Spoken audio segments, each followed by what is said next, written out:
it comes to making decisions as life and death important as to what to feed ourselves and our family, there's really only one question. Now, what is the best available balance of evidence right now? If there was one piece of advice that best sums up my recommendations in my new book, it would be to wall off your calories. Let me explain what I mean by that. Animal cells are encased in cell membranes, which allow the enzymes in our gut to effortlessly liberate the calories within a steak, for example. Plant cells, on the other hand, have cell walls that are made out of fiber, which acts as an indigestible physical barrier, so many of the calories remain trapped. Now, processed plant foods, fruit juice, sugar, refined grains, even whole grains, if they've been powdered into flour, have had their cell walls cracked open, their cellular structure destroyed, and their calories are free for the taking. But when we eat structurally intact plant foods, chew all you want, you're still going to end up with calories completely encapsulated by fiber, which then blunts the glycemic impact, activates what's called the ileal brake, which dials down your appetite, and provides sustenance to your friendly flora.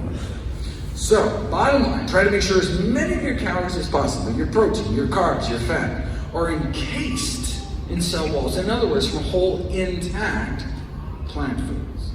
That's what nature intended to happen millions of years before we learned how to sharpen spears or mill grains or boil sugar cane. Our entire physiology is presumed to have evolved in the context of eating what the rest of our great-ape cousins eat, plants. The Paleolithic period, which is when we started using tools, only goes back about 2 million years. We and other great apes have been evolving since back in the Miocene era, more like 20 million years ago. So for the first 90% of our hominoid existence, our bodies evolve on mostly plants. It's no wonder then why our bodies may thrive best on the diet we were designed to eat. So maybe we should go back to our roots.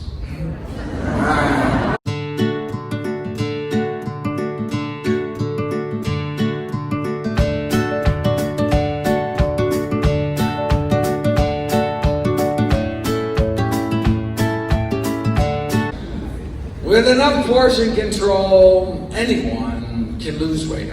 Lock someone in a closet and force them to lose as much body fat as you want. Or, chaining someone to a treadmill could have a similar effect.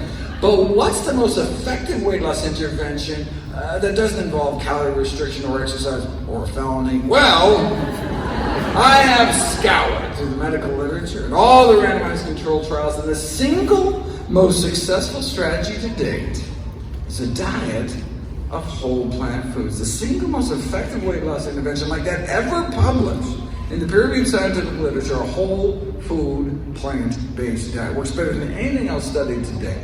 And no wonder, given what we just learned about the importance of walling off our calories. I mean, look, we've known for more than 40 years that those eating predominantly plant-based weigh on average about 30 pounds less than the general public. But you don't know if it's the diet itself until you put it to the test. In 2017, a group of New Zealand researchers published the BROAD study, a 12-week randomized controlled trial done in the poorest region of the country with the highest rates of obesity. Overweight individuals were randomized to receive either standard medical care or semi-weekly classes offering advice and encouragement to eat a low-fat diet centered around fruits, vegetables, whole grains, and legumes. And that's all it was. Just empowerment with knowledge. No meals were provided.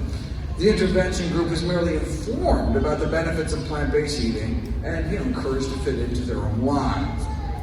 No significant change in the control group, but the plant-based group, without any restrictions on portion sizes, being able to eat all the healthy foods they wanted, lost an average of 19 pounds by the end of the 3-month study. 19 pounds. That's a respectable weight loss. Yeah, but what happened next? I mean, after those 12 weeks, class was dismissed and no more instruction was given. But the researchers were curious to see how much weight they had then gained back after being released from the study. So everyone is invited back at the 6-month mark to get reweighed. Now, yes, the plant-based group left the study, the 3 months they were 19 pounds lighter, but after 6 months, they were only down about 27 pounds. They got even better. The plant-based group was feeling so good, both physically and mentally, were able to come off so many of their medications. They were sticking with the diet on their own, and the weight had continued to come off. Okay, what about a year later? Well, even in studies that last a whole year, where people are coached to stay on a particular diet the entire time, any pounds lost in the first few months tends to creep on back. But the broad study only lasted 3 months, yet after it was all over, those who've been randomized to the plant-based group not only lost dozens of pounds, they kept it all. They not only achieved greater weight loss in 6 to 12 months than any other comparable trial that was months after the study had already ended.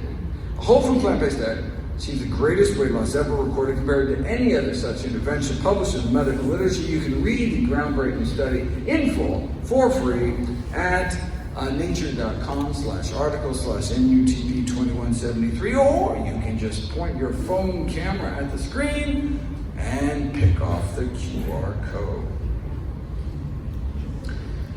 Any diet that results in reduced calorie intake can result in weight loss. But dropping pounds isn't so much the issue. The problem is keeping them off. And a key difference between plant-based nutrition and more traditional approaches to weight loss is that people are encouraged to eat ad libitum, meaning eat as much as you want.